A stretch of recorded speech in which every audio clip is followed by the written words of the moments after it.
Digital गिरफ्तारी के नाम पर 1 करोड़ 29 लाख की ठगी। बरेली साइबर पुलिस ने बड़ा खुलासा किया है। 4 शातिर साइबर अपराधियों को गिरफ्तार किया है जो खुद को सीबीआई अधिकारी बताकर लोगों को डराते थे और फिर ठगी करते थे। ये पूरा मामला आईवीआरआई के एक रिटायर्ड वैज्ञानिक से जुड़ा है। 17 जून को उनके मोबाइल पर व्हाट्सएप कॉल आई। कॉल करने वाला खुद को बेंगलोर पुलिस का अधिकारी बता रहा था। उसने कहा कि उनके आधार कार्ड का इस्तेमाल मानव तस्करी और फर्जी नौकरी घोटालों में हुआ है। कुछ ही देर में एक फर्जी सीबीआई अधिकारी दया नायक से बात कराई गई, जिसने कहा कि वैज्ञानिक के बैंक खातों में अवैध पैसा है। पैसे सुरक्षित सरकारी खाते में ट्रांसफर करने को कहा गया। भरोसा दिलाने के लिए 1 लाख रुपए वापस भेजे गए और फिर धीरे धीरे 1 करोड़ 29 लाख रुपए ठग लिए गए। पैसे अलग अलग खातों में मंगवाकर उन्हें क्रिप्टो करेंसी में बदला गया और फिर विदेश भेज दिया गया।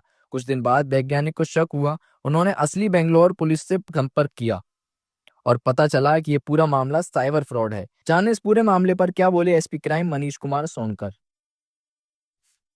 जो साइबर ठगी की घटनाओं को अंजाम देता था, किस तरह से ये आरोप फंसाते थे लोगों को और कौन है, किस तरह से पूरा अंजाम देते थे? ये 26 जून को श्री सुखदेव जी हैं, रिटायर्ड कर्मी हैं आईवीआरआई के।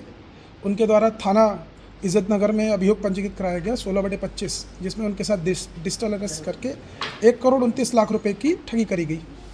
जब इस अभियोग की विवेचना साइबर थाने द्वारा करी गई और उसमें विवेचनात्मक कार्रवाई के दौरान कुछ अकाउंट ट्रेस करे गए, जिसमें लखनऊ के कुछ म्यूल अकाउंट्स भी सामने आए, जिनमें अग्रिम कार्रवाई करते हुए अपने साइबर थाना बरेली व एसटीएफ लखनऊ द्वारा जो है 4 अभियुक्तों को गिरफ्तार करा गया है, जो म्यूल अकाउंट्स प्रोवाइड करते थे तथा साथ ही वो पैसा जो कैश निकालते थे उसको जो है जो विदेशों में बैठे हुए साइबर ठग हैं उनको क्रिप्टो में ट्रांसफ़र करके उनके पास पैसे पहुंचाते थे।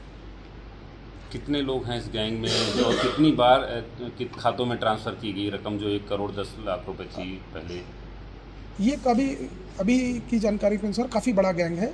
शुरुआती जिस अकाउंट में पैसे गए थे उसमें शुरू जो है उससे करीब 124 अकाउंट में मनी ट्रांसफ़र हुआ है और उसके बाद अलग अलग लेवल पे अलग अलग अकाउंट से के थ्रू होते हुए म्यूल अकाउंट्स में फाइनली पैसा जाके वहाँ से कैश विड्रॉ हुआ है।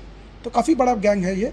और जिस तरह से हम लोग जान रहे हैं कि इस तरह के गैंग जो है वो साउथ ईस्ट एशिया में बैठे हुए जो है जो अपराधी हैं उनके द्वारा जो है चलाया जा रहा है और भारत में जो लोग पैसे के लालच में उनके साथ जुड़े हुए हैं उनके द्वारा उनका सहयोग करते हुए ये अपराध को कारित करा जा रहा है। कौन से देश में भेजा जाता था पैसा, किस तरह से भेजते थे, ये पूरा कहाँ ट्रांसफ़र इसको अभी की जो जानकारी है उसके अनुसार जो है जो बीच में दो, एक तो मिडिल ईस्ट का एक कंट्री का नाम आ रहा है और साउथ ईस्ट एशिया के आ रहे हैं। हम लोग अभी उसमें जो है इंटेलिजेंस गैदरिंग कर रहे हैं और फर्दर कुछ एविडेंसेस हैं जिनके आधार पर आगे कार्रवाई करेंगे।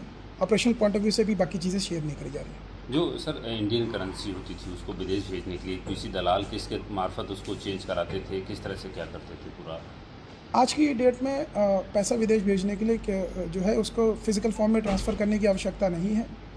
जो लोग अपराधी हैं वो लोग किसी ऐसे व्यक्ति को जो क्रिप्टो अकाउंट हैंडल करता है उसके पास कैश लेके जाते हैं और उसको उसका कट देकर वो पैसा किसी दूसरे क्रिप्टो अकाउंट में ट्रांसफ़र करा लेते हैं। तो अभी तक की जानकारी के अनुसार क्रिप्टो करेंसी में ही मुख्य अभियुक्तों के पास ये पैसा पहुँचा है।